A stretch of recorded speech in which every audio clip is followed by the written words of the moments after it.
কিছু কিছু ট্রেলার চলে যাওয়ার পরেও আমাদের মাথায় সেই ট্রেলারটা কিন্তু ঘুরতেই থাকে, মানে মাইন্ড থেকে বের করাই যায়নি। আমি লাস্ট কিছু সিনেমা ওরকম দেখেছিলাম, হয়তো সিনেমাটা শেষ করে বেরিয়ে আসার পরে কয়েক মাস কয়েক বছর আমার মাথায় মনে সব জায়গায় থেকেই গেছে।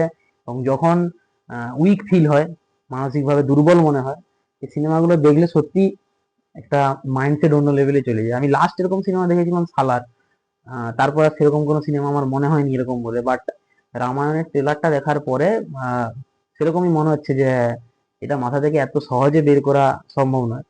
অ্যাকচুয়ালি আমি কোনোদিনও মানে হলিউডের সিনেমা দেখিনি, এটা সত্যি।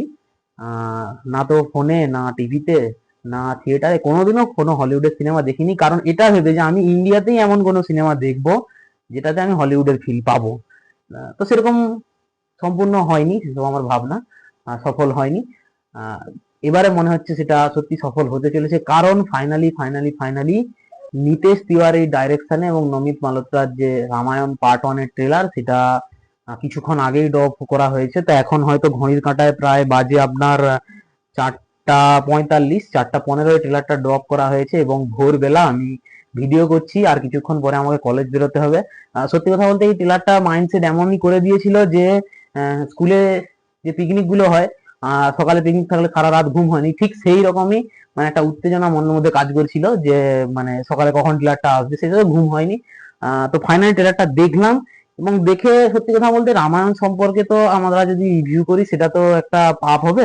তো সেসব রিভিউ করার যোগ্যতা আমাদের নেই, বাট প্রেজেন্টেশন কেমন আর ভিএফএক্স কেমন আর কিরকম ভাবে সিনেমাটা উপস্থাপনা করা হয়েছে সেটা নিয়ে যদি কথা বলতে আসি, তো এক কথায় সত্যি কথা বলতে পারি, এই কথাটা জাস্ট একটা ওয়ার্ডে এই সিনেমা মানে সিনেমার ট্রেলারটা রিভিউ যে করছি, জাস্ট একটা ওয়ার্ডে রিভিউ যদি আমি করি তো এইটুকু বলতে পারি যে সত্যি একজন ভারতীয়, একজন হিন্দু হয়ে গর্বিত আমি, কারণ এই ট্রেলারটা দেখার পরে আমি জিনিসটা ফিল করতে পারছি, হয়তো অন্য কোথাও থাকলে সেটা করতে পারতাম না।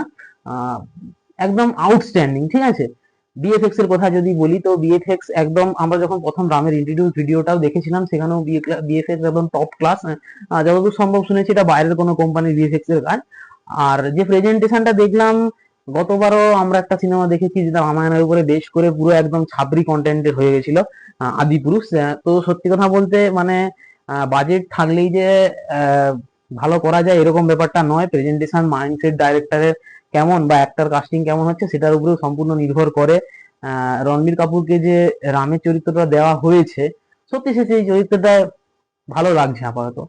আর একটা জিনিস তো এখনো আমি দেখছি, বা আমারও মনে হয় বা অনেকেরও আপনাদের হয়তো মনে হবে যে হয়তো এই সিনেমাতে ভগবান রামকে দেখার চেয়েও উত্তেজনা বেশি রাবণকে দেখার, ঠিক আছে। কারণ ইয়াস যেহেতু আছেন, ঠিক আছে, রাবণের চরিত্রে, ঠিক আছে, তো ওনাকে দেখার জন্যই হয়তো বেশি মানুষ এই সিনেমাটার জন্য উৎসাহিত হয়ে পড়ে আছেন। আপনারা ওনাকে আগে তারা আমরা টক্সিকে দেখতে পাবো, কিন্তু সত্যি মানে একটা যে প্রেজেন্টেশনটা দেখলাম, যে পুষ্পক বিমান আর জটায়ুর যে ওই যে সিনটা, ঠিক আছে, একটা মানে চোখের যে অ্যাগ্রেসিভ ভাব, বা যখন রাবণ রাজের যে দরবার থেকে বেরিয়ে যেটা দেখলাম, একদম সত্যি আউটস্ট্যান্ডিং আউটস্ট্যান্ডিং মাস্টারপিস। মানে প্রত্যেকটা সিন এতটা সুন্দরভাবে ক্রিয়েশন করা হয়েছে, মানে ফিল দিচ্ছে একটা, মানে সত্যি যে মানে সিনেমাটা আমরা উপলব্ধি করতে পারবো। এবারে দেখা যাক বাকিটা কি আছে না আছে, সেটা তো সমস্তটা ট্রেলারে দেখায় বলা সম্ভব নয়। বাকিটা দেখা হবে হয়তো দিওয়ালিতে রিলিজ হলে থিয়েটারে গিয়ে দেখা হবে। তো মানে জাস্ট একটা ওয়ার্ডেই বললাম যেটা আমি আগে, যে সত্যি এই সিনেমাটা দেখে আমার তো এটুকুই মনে হয়েছে যে আমি হিন্দু হিসাবে একজন গর্বিত, একজন ভারতীয় হিসাবে গর্বিত, কারণ আমি এই সিনেমাটা ফিল করতে পারছি। আর আপনাদের কেমন লেগেছে অবশ্যই কিন্তু জানাবেন। হ্যাঁ, তো এখন প্রায় ভোর হতে যায়, সিনেমাটার রিভিউ দিচ্ছি, আর কিছুক্ষণ পরে আমাকে বেরিয়ে যেতে হবে। আপনাদের কাছে ভিডিওটা পৌঁছাতে হয়তো অনেক দেরি হয়ে যাবে। তার আগে যদি আপনারা দেখে থাকেন সিনেমাটার ট্রেলারটা, কেমন লাগলো অবশ্যই কিন্তু কমেন্টে বলবেন। Thank you.